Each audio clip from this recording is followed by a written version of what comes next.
हमारे channel haunted school को subscribe कीजिए और बेल आइकॉन दबाइए लेटेस्ट अपडेट्स पाने के लिए। तो दोस्तों, आज का हमारा टॉपिक है आई सॉ द डेविल। दोस्तों, ये कहानी 2010 में रिलीज हुई थी। इस कहानी की IMDb रेटिंग है 7.8 out of 10 which is excellent. इसका बजट था $6 मिलियन और इसने बॉक्स ऑफिस पे कमाई की थी $13 मिलियन।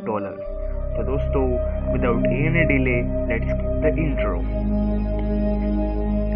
इस कहानी की स्टार्टिंग में दिखाया जाता है कि एक सुनसान सड़क पर एक गाड़ी चली जा रही है और तभी वो गाड़ी सड़क के किनारे पर रुक जाती है क्योंकि गाड़ी का टायर पंचर हो जाता है। इस गाड़ी में एक लड़की होती है जो अपने हस्बैंड से बात कर रही होती है। उसके हस्बैंड का नाम किमसुक होता है और जब वो उससे बात कर रही होती है तभी यहाँ पर एक स्कूल वैन आती है। उस वैन से एक आदमी उतरता है। वो बोलता है, क्या हुआ? वो उसे बोलती है, मेरे गाड़ी का टायर पंचर हुआ, लेकिन मैंने गाड़ी टो करने वालों को फ़ोन कर दिया, वो जल्दी यहाँ पर पहुँच जाएंगे। वो आदमी उसे कहता है, बाहर काफ़ी बर्फ़ पड़ रहा है और उन्हें आने में टाइम लगेगा, तब तक तुम मुझे चेक करने दो। फ़ोन पर दूसरी तरफ किमसुक होता है। वो कहता है, जब तुमने उसे बता दिया कि तुमने गाड़ी टो करने वालों को फ़ोन कर दिया है, फिर वो तुम्हारी गाड़ी चेक कर रहा है, मुझे इससे अब ठीक नहीं लग रहा। इसके बाद वो अपने पति का फ़ोन कट कर देती है और यहाँ सुनसान रास्ते पर जो आदमी उसके गाड़ी का टायर चेक कर रहा होता है वो कहता है, अब तुम्हारा टायर ठीक है। गाड़ी के अंदर की लड़की उसका शुक्रिया अदा करती है और वो कहती है, जल्दी यहाँ गाड़ी टो करने वाले आ जाएंगे। फिर वो आदमी चला जाता है, पर वो आदमी उससे घूर रहा होता है। वो अपनी गाड़ी की तरफ चला जाता है, लेकिन बहुत देर तक वो अपनी गाड़ी को स्टार्ट नहीं करता। उसकी गाड़ी वहीं पर खड़ी रहती है और गाड़ी के अंदर जो लड़की है उसे इस बात पर शक होता है, लेकिन इससे पहले वो अपनी गाड़ी स्टार्ट करती वही आदमी उसकी कार का शीशा तोड़ता है और उस गाड़ी में एंटर करता है और उस लड़की को जख्मी करके यहाँ से चला जाता है। और जब उसकी आंखें खुलती है तो वो एक दूसरी जगह में होती है जहाँ पर उस आदमी ने उसे कैद कर दिया होता है और वो समझ जाती है दैट ही विल किल मी। वो उसे बताती है, मैं प्रेग्नेंट हूँ, मेरे पेट में बच्चा है, लेकिन फिर भी वो उस पर रहम नहीं करता क्योंकि वो इंसान के भेष में एक दरिंदा होता है।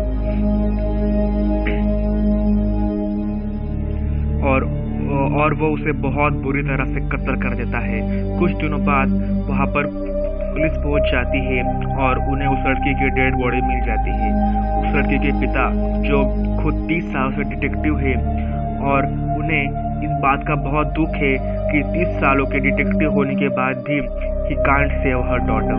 और वो अपने बेटी के पति से माफ़ी मांगते हैं और उसका पति उसके मौत से पूरी तरह से टूट चुका है। उसकी आंखों में आंसू होते हैं, पर वो ये बात किसी को नहीं बताता और खामोश होता है। ऐसा लगता है कि ये तूफान के पहले का सन्नाटा है। वो अपने ऑफिस से 2 हफ्तों की छुट्टी ले लेता है। वो NIS में एक एजेंट होता है और उसका दोस्त उससे मिलने आता है और वो किमसुक को एक कैप्सूल देता है। वो उसे बोलता है, जिसके पास भी ये कैप्सूल होगा तुम उसे ट्रैक कर सकते हो और उसकी बातें भी सुन सकते हो, लेकिन किसी को ये बात पता चले तो हम दोनों फंस सकते हैं। और किमसुक उसे दिल से इधर वहाँ पर चला जाता है और किमसुक अपने वाइफ के पिता के पास जाता है और वो उसे बताते हैं कि इसी तरह के केस में पहले 4 लोगों को गिरफ्तार किया जा चुका है और वो उन 4 की डिटेल्स किमसुक को देते हैं और वो वहाँ से चला जाता है और वो एक एक करके दो लोगों को टॉर्चर करता है, लेकिन उसे पता चलता है कि ये दोनों वो कातिल नहीं है। इसके बाद वो तीसरे सस्पेक्ट के घर जाता है, लेकिन उसने अपने घर को, अपने बच्चों को छोड़ दिया होता है और उसकी फैमिली को नहीं पता होता है कि वो कहाँ है। किमसुक यहाँ से जब जा रहा होता है तो वो देखता है बाहर उसी आदमी का बेटा है। इस पर उसे शक है और वो उससे उसके फादर के बारे में पूछता है और वो किमसुक को वो एड्रेस दे देता है। किमसुक अब उस जगह पहुंच जाता है जहाँ पर वो सस्पेक्ट रहता है। और जब वो उसके घर के तलाशी लेता है, वहाँ उस ड्रॉवर में उसे बहुत सारे लड़कियों का सामान भी मिलता है।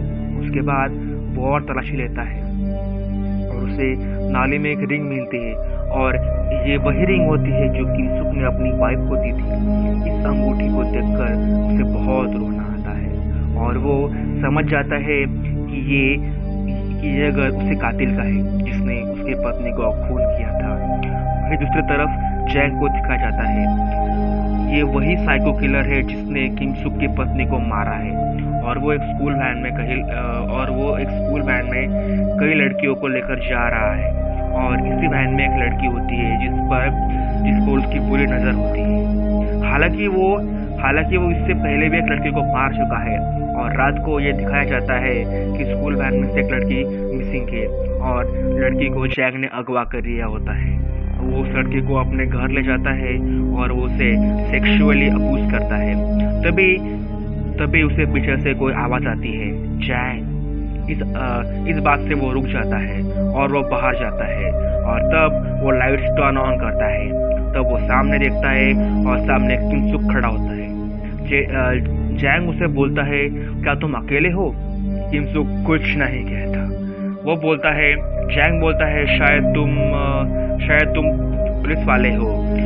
और ये बात जाके मुझे बहुत ही हैरानी होती है कि कोरियन पुलिस ने मुझे बहुत जल्दी ढूंढ लिया, लेकिन तुम्हें पता नहीं कि मैं कौन हूँ। और उसके बाद जैंग किमसुक को मारने के लिए भागने लगता है। उसके हाथ में दराती होती है, लेकिन इससे पहले वो किमसुक को कुछ कर पाता, किमसुक उसके वार से बच जाता है और उसे बहुत बुरी तरह से मारता है। हालांकि जैंग भी उससे बहुत हमले करता है, लेकिन किमसुक बहुत ही तेज होता है। वो जैंग की हालत खराब कर देता है और उसका मुंह प्लास्टिक से पूरी तरह से ढक देता है, जिससे जैंग का सांस घुटने लगता है। किमसुक उसे नहीं छोड़ता, और जब जैंग मरने वाला होता है वो उसे छोड़ देता है। सामने बहुत बड़ा पत्थर होता है। किमसुक उस पत्थर को उठाता है और वो जैंग को मारने लगता है, लेकिन वो उसे नहीं मारता। और उसके बाद जो उसके पास कैप्सूल होती है जिसमें वो किसी भी आदमी को ट्रैक कर सकता है, वो उस कैप्सूल को जैंग के मुंह के अंदर डाल देता है। लेकिन ये बात उसे पता नहीं चलती, क्योंकि उस वक्त वो बेहोश होता है। और इस तरह से किमसुक उस लड़की की इज्जत और उसकी जान बचा लेता है। और जब इसे होश आता है तो ये दिखता है इसके पास एक एनवेलप होता है जिसके अंदर बहुत सारे पैसे होते हैं। ये देखकर वो हंसता है, कहता है कि वो एक साइको था, और इसके बाद ये यहाँ से निकल जाता है। रास्ते में से एक टैक्सी मिलती है जिससे he ask for a lift, और टैक्सी के अंदर दो आदमी होते हैं।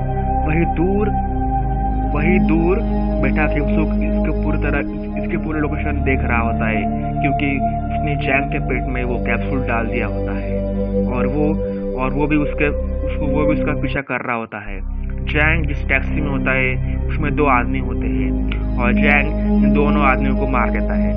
और जब वो डिक्की खोलता है तब वो देखता है कि डिक्की के अंदर पहले से एक लाश होती है, यानी कि ये दोनों भी अपराधी थे। ये भी उसी की तरह थे जो किसी को मारकर हाईवे से कहीं फेंकने के लिए जा रहे थे। जैंग इन तीनों को वही रास्ते में छोड़कर वहां से चला जाता है। अब जैंग जख्मी है, इसलिए वो हॉस्पिटल में जाता है, और यहाँ पर एक नर्स पे उसका दिल लग जाता है। और जब वो एक आइसोलेटेड कमरे में जाता है तब जैंग वहाँ पर पहले से ही बैठा होता है। वो दरवाजे को अंदर से बंद कर देता है और नर्स को पूरी तरह से डरा देता है। वो कहता है, रात को मैं एक लड़के के साथ फन करने वाला था, लेकिन एक आदमी ने मेरा पूरा मजा खराब कर दिया, और अब मैं अपना मजा खराब नहीं करना चाहता। नर्स उससे रिक्वेस्ट करती है कि मुझे यहाँ से जाने दो, लेकिन जैंग साइको इंसान था, उसे किसी की परवाह नहीं है। लेकिन इससे पहले कि वो उसे कुछ कर पाता, वहाँ पर किमसुक आ जाता है, और वो पीछे से उसे लकड़ी से जो उसके हाथों में होती है उसके सिर पर जोर से मारता है, और वो जैंग को बहुत बुरी तरह से पीटता है, यहाँ तक कि वो उसके पैर की हड्डी भी तोड़ देता है। और जब वो अधमरा हो जाता है, नर्स वहाँ से जा रही होती है। किमसुक किमसुक उसे रुकने के लिए कहता है और कहता है तुम इसे फर्स्ट एड कर दो। और वो जैंग के कान में कहता है अभी बस शुरुआत है, ये खेल इतने जल्दी नहीं खत्म होगा और ये इससे बहुत बुरा होगा। अगले ही पल ये दिखाया जाता है कि जैंग गाड़ी से घिसटता हुआ उतरता है।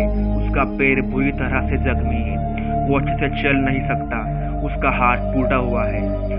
उसे कुछ नहीं पता कि उसके साथ ये सब क्या हो रहा है।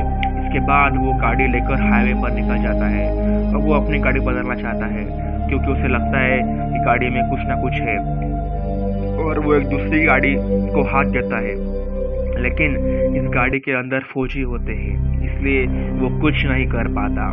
जैंग अपने दो दोस्तों के साथ एक घर में होता है। इसमें एक लड़का होता है और एक लड़की होती है, और ये भी जैंग की तरह साइको होते हैं। जैंग इन्हें अपनी पूरी कहानी सुनाता है।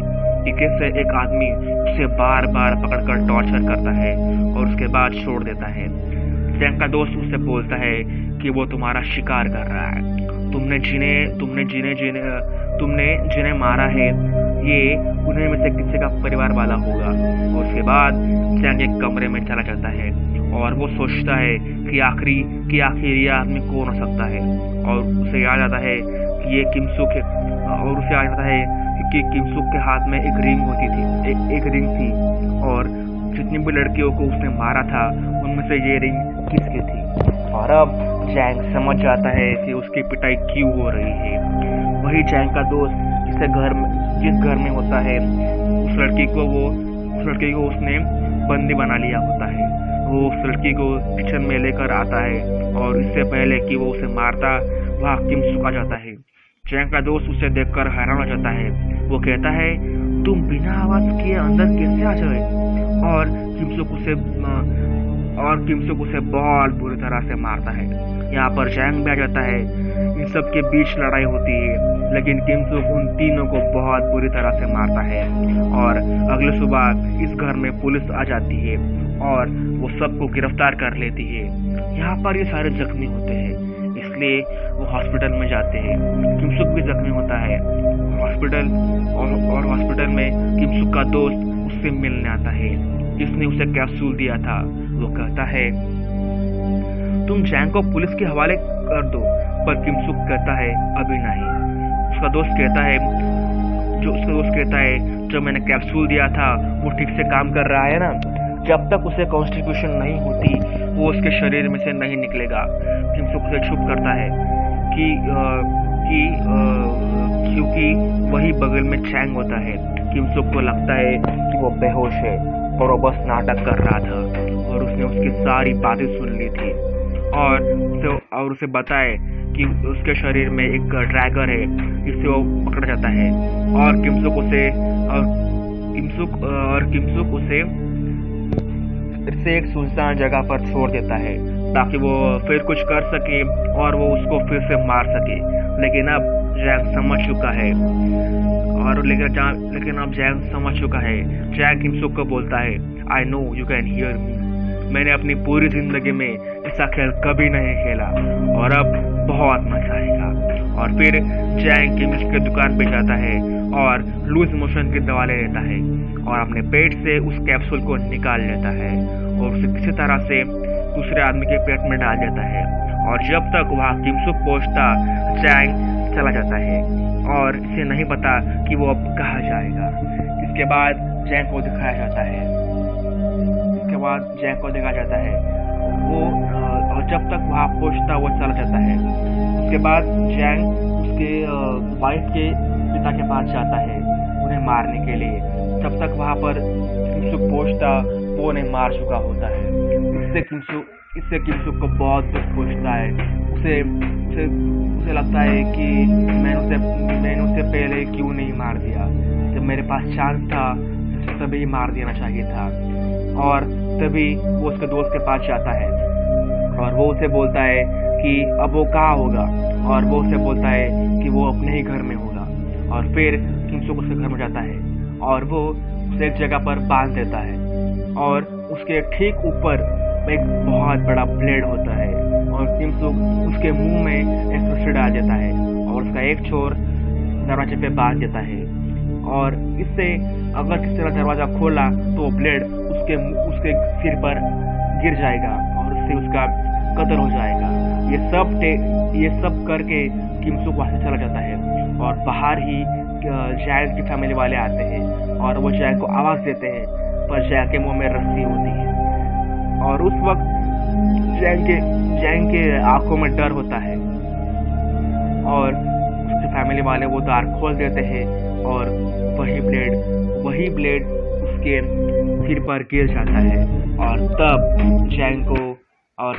जैक मर जाता है। इसके बाद किमसुक बहुत रोता है, हालांकि उसने अपना बदला पूरा ले लिया, उसने अपना सब कुछ खो दिया होता है। और दोस्तों, इसी तरह से ये कहानी खत्म होती है। दोस्तों, अगर आपको ये कहानी पसंद आई हो तो please support me, subscribe my channel and please share this video to your friends.